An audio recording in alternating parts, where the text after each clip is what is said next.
এইরকম এক ভয়ঙ্কর প্রাণ বিনাশী দানবের হাত থেকে দেশ মুক্ত হয়েছে।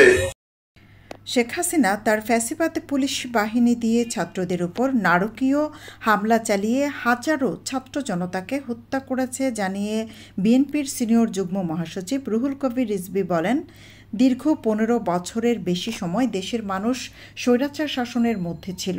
জাতীয়তাবাদী দলসহ বিরোধী রাজনৈতিক দলের নেতাকর্মীদের উপর যে নারকীয় নির্যাতন, দমন, নিপীড়ন চালিয়েছিল শেখ হাসিনা, তার নজির পৃথিবীতে কোথাও নেই।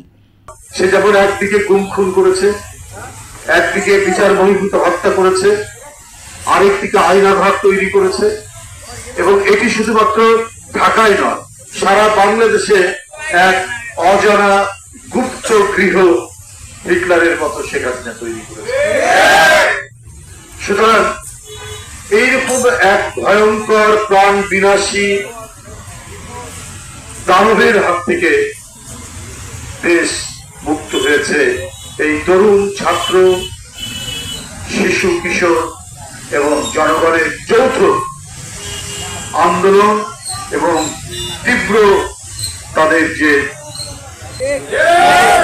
নিজে পালিয়ে গেছে, পালিয়ে যে এখন নানা ধরনের উসখুস করছে, নানা উস্কানি দিচ্ছে তার আশ্রয়দাতা দেশ থেকে, এবং বহু চক্রান্তে সে নিতে হয়েছে।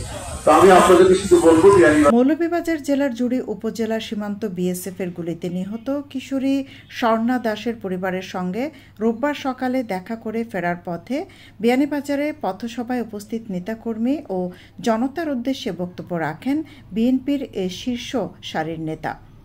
এ সময় তার সাথে ছিলেন জেলা বিএনপির সাধারণ সম্পাদক অ্যাডভোকেট ইমরান হোসেন, আমরা বিএনপি পরিবারের আহ্বায়ক আতিকুর রহমান রুমন, কাতার বিএনপির সভাপতি শরীফুল হক সাজু। দীর্ঘ দুঃশাসনে দেশের যে বিশৃঙ্খল পরিবেশ সৃষ্টি হয়েছে, সেখানে সংস্কার প্রয়োজন। বর্তমান সরকার দ্রুত সময়ের মধ্যে সংস্কার কাজ শেষ করে একটি অবাধ ও নিরপেক্ষ নির্বাচন জাতিকে উপহার দেবে জানিয়ে বিএনপির সিনিয়র যুগ্ম মহাসচিব বলেন, দীর্ঘ ১৫ বছর পর মানুষ ভোটাধিকার প্রয়োগের সুযোগ পাবে। এখনো সামনে অনেক কাজ বাকি আছে। আমাদের এই দেশের এবং এই দেশের সমাজ, রাষ্ট্রে গণতন্ত্রের বিকাশের জন্য, গণতন্ত্রের চর্চার জন্য আমাদের কাজ করতে হবে। এখনো সামনে অনেক কাজ বাকি আছে। আমাদের এই দেশের এবং এই দেশের সমাজ, রাষ্ট্রে গণতন্ত্রের বিকাশের জন্য, গণতন্ত্রের চর্চার জন্য আমাদের কাজ করতে হবে। আমাদের অবাধ ও সুষ্ঠু নির্বাচন নিশ্চিত করতে হবে, এবং সেই নিশ্চিত করার জন্য যে কাজগুলো অন্তর্বর্তীকালীন সরকার উদ্যোগ নিয়েছেন, অতি দ্রুত তারা এটা। এর আগে বিএনপির সিনিয়র যুগ্ম মহাসচিব রুহুল কবির রিজভী বিয়ানীবাজারে আসলে তাকে স্বাগত জানান উপজেলা বিএনপির সাবেক সাধারণ সম্পাদক সিদ্দিক আহমদ, বিএনপি নেতা সাইফুর রহমান, কুদ্দুস আহমদ, কামাল হোসেন, এনাম উদ্দিন, গুলজার আহমদ রাহেল, হোসেন আহমদ দোলন, জালাল উদ্দিন সহ উপজেলা বিএনপি ও অঙ্গ সহযোগী সংগঠনের নেতাকর্মীরা। এ সময় বিয়ানীবাজার পৌর শহরের বিএনপি নেতাকর্মীরা স্বাগত মিছিল করেন। সৈয়দা আখি হক, এবিটিভি।